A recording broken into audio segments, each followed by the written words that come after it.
In 2016, road injury was the 8th highest global cause of death, with the World Health Organization claiming that 1.35 million people die every year as a result of road traffic injuries worldwide.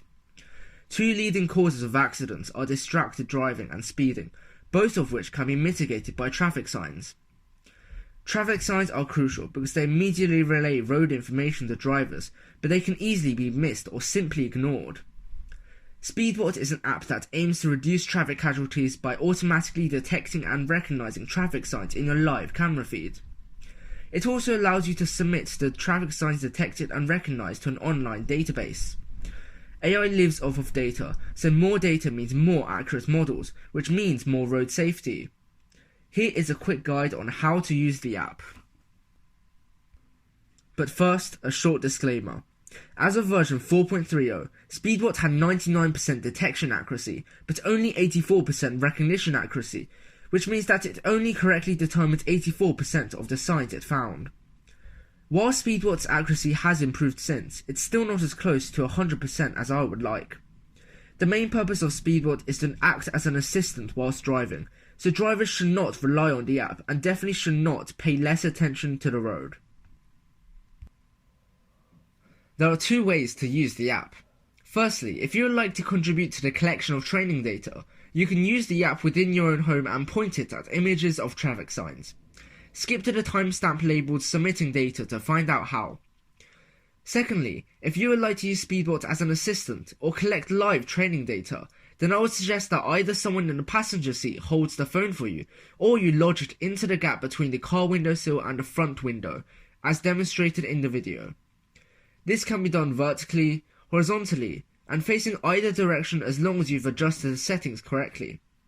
If your phone has a stand, a pop socket, or a ring, then this is a much better alternative as it doesn't lose balance easily. However, please take into consideration that Speedbot should only be used as an assistant in low-risk scenarios for now. When you first open the app, you will be asked for camera, storage, and location permissions. Camera and storage permissions are necessary, whereas location isn't. Then you'll be directed to the home screen with two buttons. One button sends you to the recognition data submission screen, and the other sends you to the detection data submission screen. As the app finds signs, they will also be shown on the screen. You can access the menu screen from the three bars in the top left, and you can access the home screen directly from the home icon in the top right. Next, from the menu screen, you can go to the settings, where you can change the app's theme. You can choose from an assortment of colours and also choose between light and dark mode. There are also 4 languages to choose from: English, German, Spanish and French. Chinese is currently under maintenance, so is temporarily unavailable. The option to speak out loud the signs recognised has also been temporarily disabled, to prevent users from relying on the app and preventing the app from distracting them.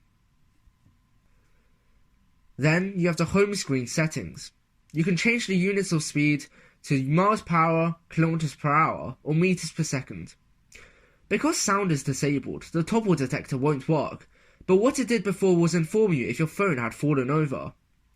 If you turn preview on, the home screen will display a preview of your live camera feed, but by default this is off, and to activate it, you need to accept the terms and conditions.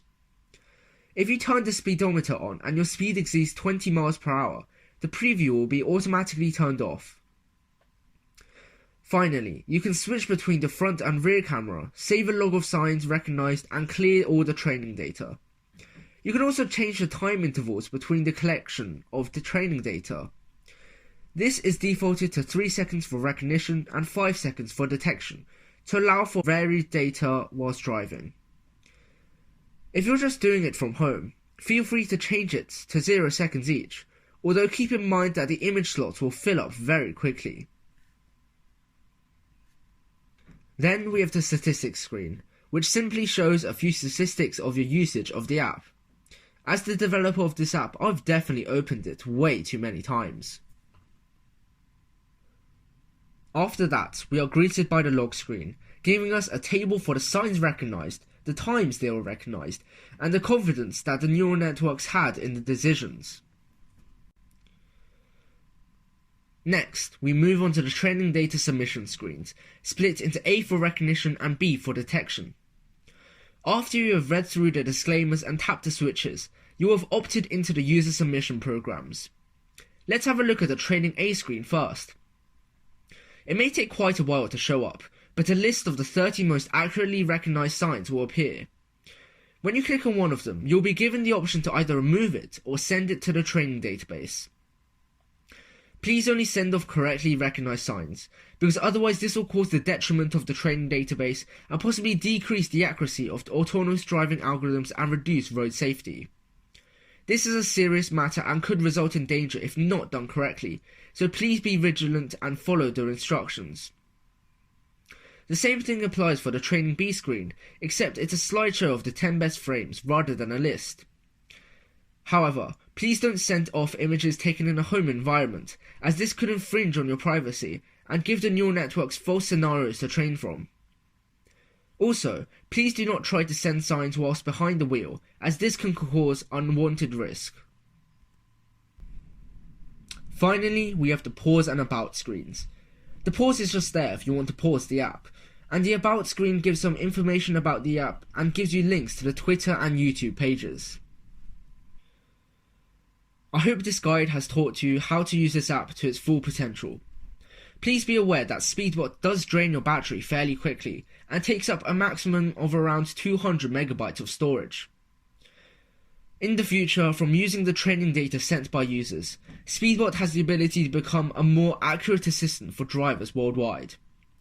After all, there are no speed limits to be detected in the realms of technology and AI, and if everyone contributes even a little bit, there'll be no stopping for developments in road safety, and humanity will go straight ahead. Download Speedbot today.